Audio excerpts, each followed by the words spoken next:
In 9 months, I turned this abandoned $160,000 18-room apartment building with no tenants and no income into an $800,000 property with huge passive cash flow.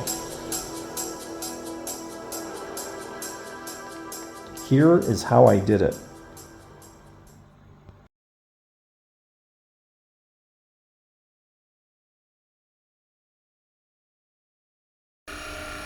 Before removing the doors for painting and changing the hardware, I wanted to add a deadbolt lock for extra security. I prepared and installed the new locks, then removed them for the painting so there would be less chance to get the newly painted doors scratched up.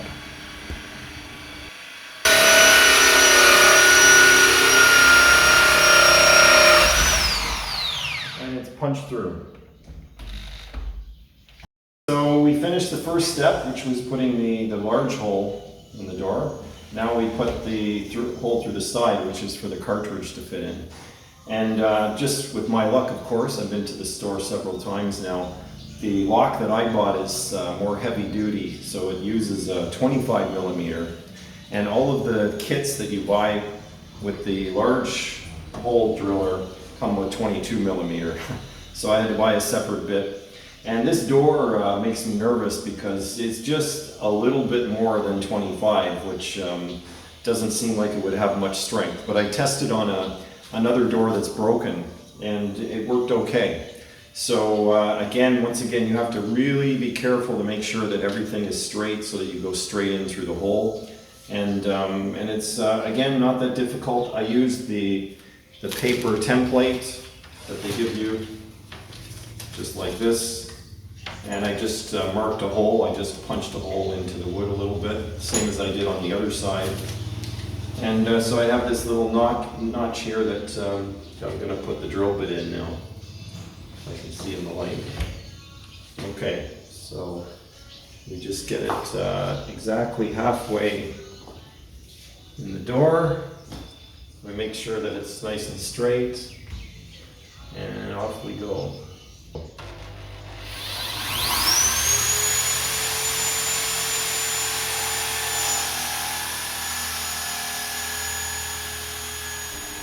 If I can offer any advice when working, take your time and double check everything before drilling or cutting. And, most importantly, unplug your tools before changing any bits or blades. It only takes an extra few seconds to prevent an accident.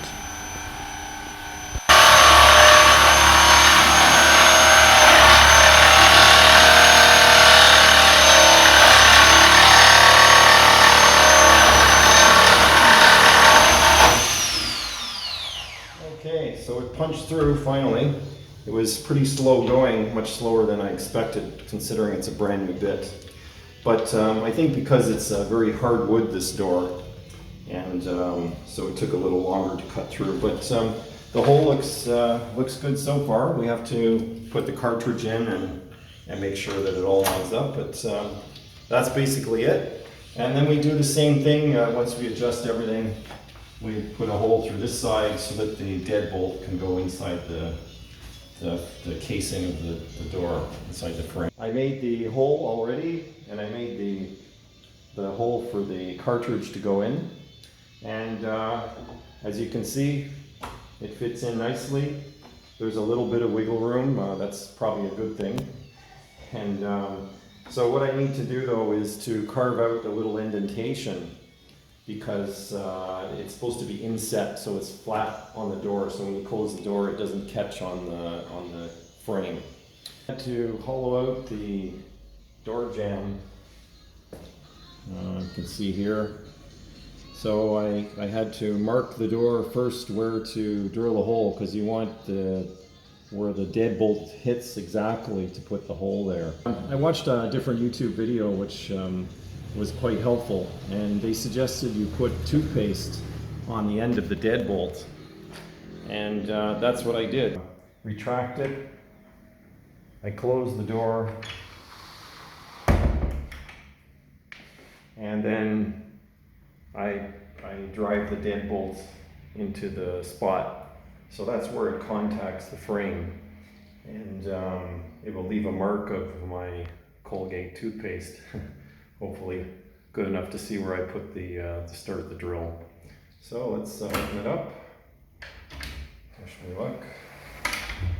See, some came off. You can see this door needs to be adjusted at the bottom. It's dragging. We'll be doing that when I take them off.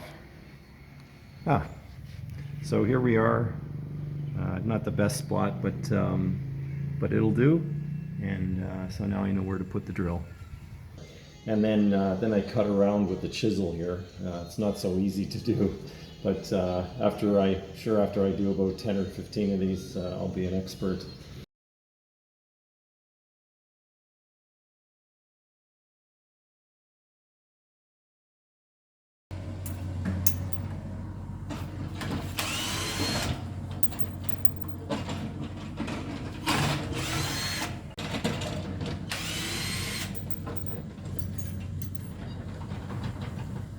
And for the last two, I take the bottom one off first, so it doesn't fall on my head.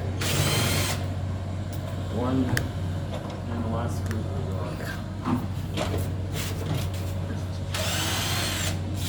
And that's it. Okay, and then, that's it.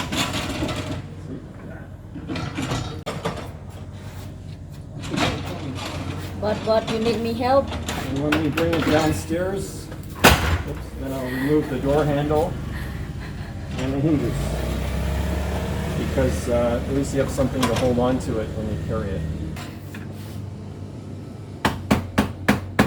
Although I'm not reusing the door hardware, I have to be careful not to damage the doors when removing it.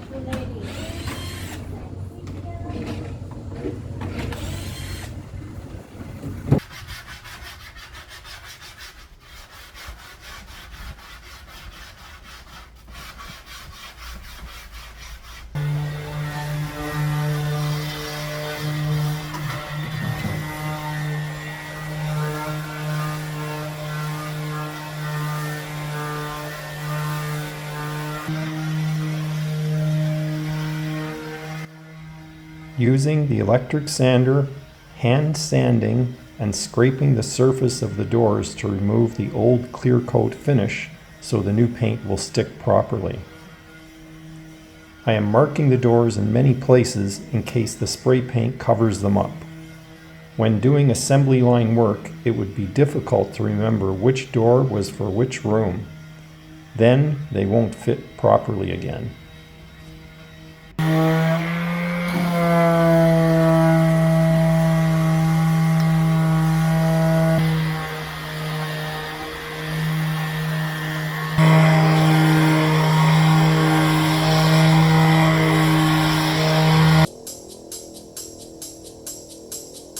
I'm going to try to spray it because the last 2 days I've been painting one side of one door and it still doesn't look very good.